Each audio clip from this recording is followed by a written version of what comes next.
Selamat sore Bapak dosen dan teman-teman. Perkenalkan nama saya Oliver Sidin dengan NIM 2201140069. Kali ini saya akan membahas implementasi penerapan dari teori DNS pada konsep pecahan. Seperti yang kita ketahui, teori DNS ini memiliki 6 tahap. Yang pertama itu tahap permainan bebas, yang kedua tahap permainan dengan aturan, yang ketiga tahap representasi, yang keempat tahap simbolisasi, yang kelima tahap abstraksi, dan yang terakhir yaitu tahap generalisasi. Oke, kita masuk kepada tahap pertama, yaitu seperti yang saya katakan pada awal tadi, saya contoh dari ini menggunakan konsep pecahan. Jadi teman-teman, pada tahap pertama atau permainan bebas itu berikan anak-anak berbagai bentuk bangun datar seperti lingkaran, persegi ataupun segitiga yang sudah dibagi menjadi beberapa bagian. Biarkan mereka bebas memotong, melipat atau menempelkan bagian-bagian tersebut. Tujuan dari permainan bebas ini adalah membiarkan anak-anak mengeksplorasi konsep bagian secara bebas tanpa tekanan. Jadi teman-teman, kita bisa bagi dua lingkaran ini, lalu biarkan mereka menempel atau mencari satu sisinya lagi. Contohnya kita memberikan mereka, biarkan mereka ini satu sisi dengan sisi lain terpencar, lalu mereka mencari sisi tersebut untuk digabungkan. Kita masuk pada tahap yang kedua. Tahap yang kedua yaitu permainan dengan aturan.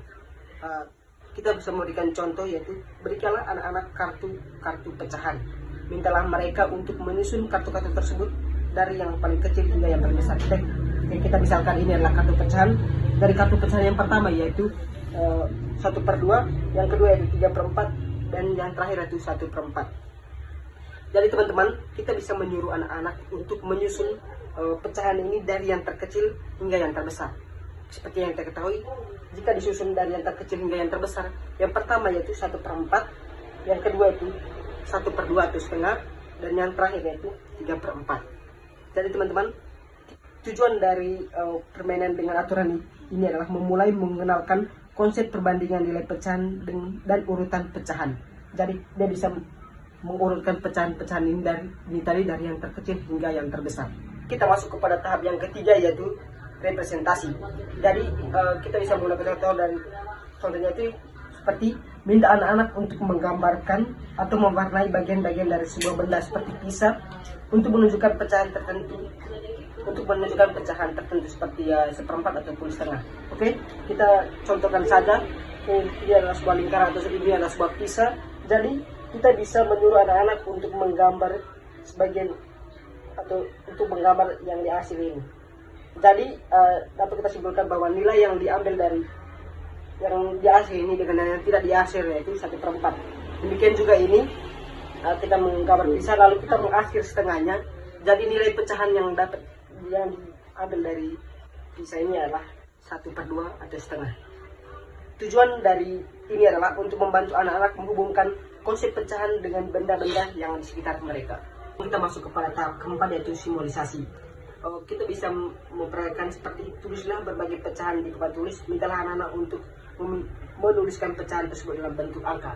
Jadi teman-teman, kita bisa menulis pecahan seperti 1/4 atau setengah. Jadi kita meminta anak-anak kita untuk menulis pecahan 1/4 ini dalam bentuk angka.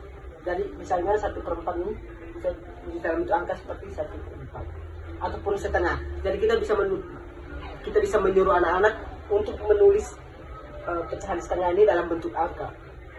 Seperti yang kita ketahui, pecahan setengah dalam bentuk angka yaitu 1/2.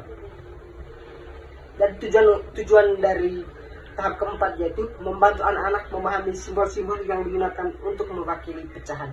Pada tahap kelima tentang pecahan dari teori DNS, jadi kita mulai tahap 5 yaitu tahap abstraksi.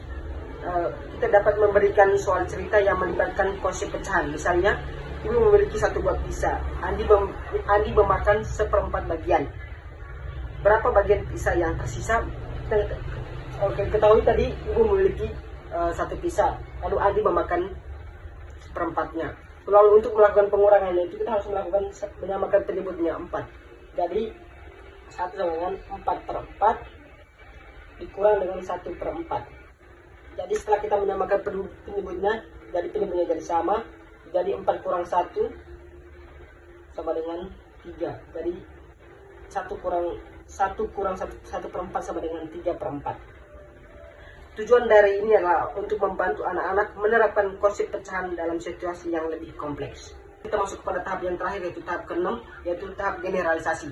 Jadi pada tahap ini, pada soal pecahan itu, kita bisa meminta anak-anak untuk membuat soal cerita sendiri yang melibatkan konsep pecahan. Dan teman-teman, anak-anak kita itu memberikan waktu, kita harus memberikan mereka waktu untuk bisa membuat cerita sendiri yang berkaitan dengan konsep pecahan.